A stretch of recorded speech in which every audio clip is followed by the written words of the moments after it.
Takže já vás zdravím u dalšího videa, jak už vidíte vedle mě Ford Focus RS MK2 a v dnešním videu bych se s váma chtěl podívat na 5 věcí, které mě na tomhle autě prostě baví a můžeme jít na to. Takže věc číslo 1 je taková dost subjektivní, ale pro mě je to taková největší přednost, vždycky když tak nějak uvažuji o tom, že bych auto prodal nebo něco a pak se s ním jdu projet a podívám se na něho prostě z té čelní strany, tak je to prostě design.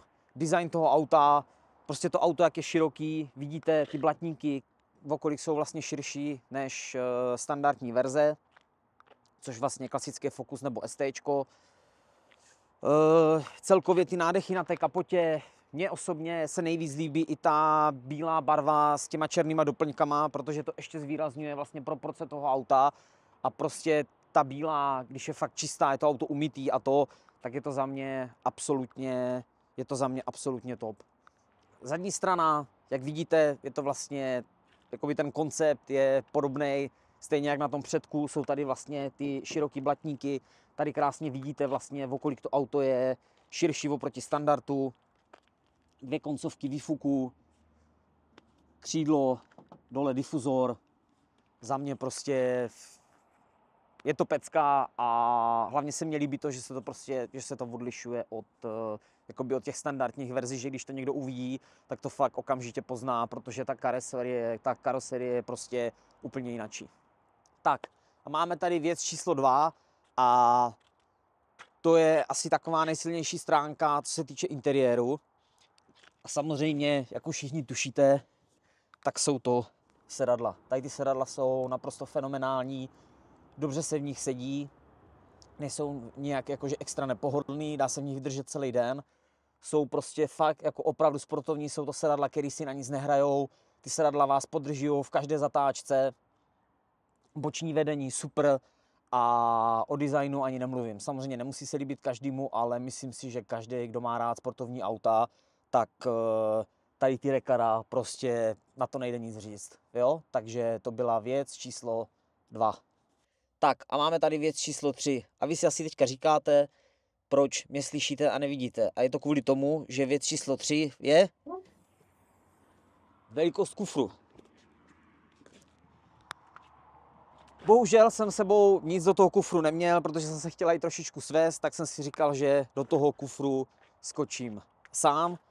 A abyste prostě viděli, jak je ten kufr velký. Tak a co se týče velikosti kufru, tak to je za mě, tak samozřejmě ještě než úplně začnu, tak u Nissana byly nějaký komentáře typu, že se to nedá srovnávat s rodinným autem a podobně. Já nic s rodinným autem nesrovnávám, ale je to obrovská přidaná hodnota, což je za mě super, protože nikdy nevíte, kdy s tím autem budete potřebovat někam jet a já třeba osobně mám vyzkoušený, že se do toho vleze i velký kočár, plno dalších věcí, můžete si s tím jet nakoupit, prostě cokoliv, za mě je to super a je to prostě plus.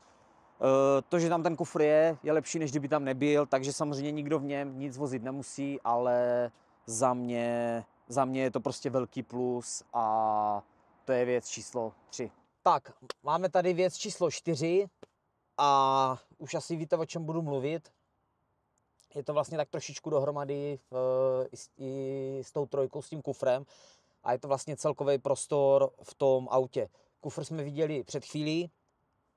Teďka bych vám rád ukázal vlastně, jaký je místo na zadních sedačkách a je to vlastně úplně někde jinde než třeba v tom Nissanu, kde vlastně dozadu se dospělej, jako vleze se tam, ale není to na to prostě dělaný. Tady konkrétně ve Fordu je úplně super to, že teďka tu přední sedačku, co se týče řidiče, mám nastavenou tak, jak na ní sedím já. Vidíte, že mezi kolenama a sedačkou mám ještě nějakých 10, možná 15 cm, to znamená, že i když by si přede mě sedl někdo větší, tak je to pořád v pohodě.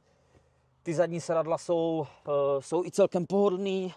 Tady se dá ještě dát ta opěrka nahoru. Dá se říct, že je to v podstatě normální plnohodnotný sedadlo. Co určitě je dobrý, tak oproti Nissanu, tak ty sedadla jsou vlastně dost podobný, jak v Nissanu, ty přední. Akorát, kdo z vás viděl video s Nissanem o 5 věcech, které se mě na Nissanu nelíbí, nebo které mě vadijou. Tak jedna věc z toho byla, že to nemá, vlastně to přední sedadlo nemá tady to sklápění, ale musíte si to rozštelovat tím kolečkem a to tady u toho Fordu ty sedadla mají, takže když pak člověk chce vystoupit, tak vystoupí úplně jednoduše, jo? Takže tohle byla věc číslo 4. Tak a máme tady věc číslo 5 a to je motor. Ten motor, to je prostě to nejlepší, co na tom autě je. 2,5 litr, 5válec, s turbem, konkrétně tady 400 koní, dohromady s tím výfukem je to prostě něco absolutně nezaměnitelného. Ten zvuk.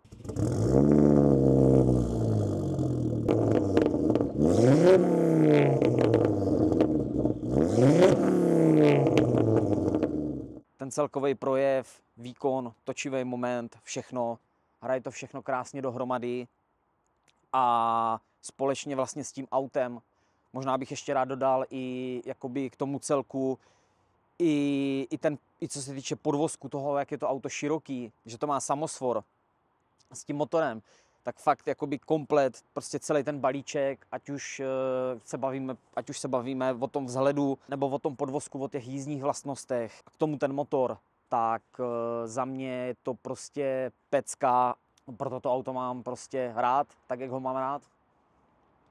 No, máme to za sebou, tohle bylo 5 věcí, které já miluju na Focusu. Já doufám, že se vám video líbilo. Samozřejmě budu rád za jakýkoliv komentáře, ať už za názory, jestli se mnou souhlasíte, nebo třeba i nesouhlasíte. A budu se na vás těšit příště. Čau.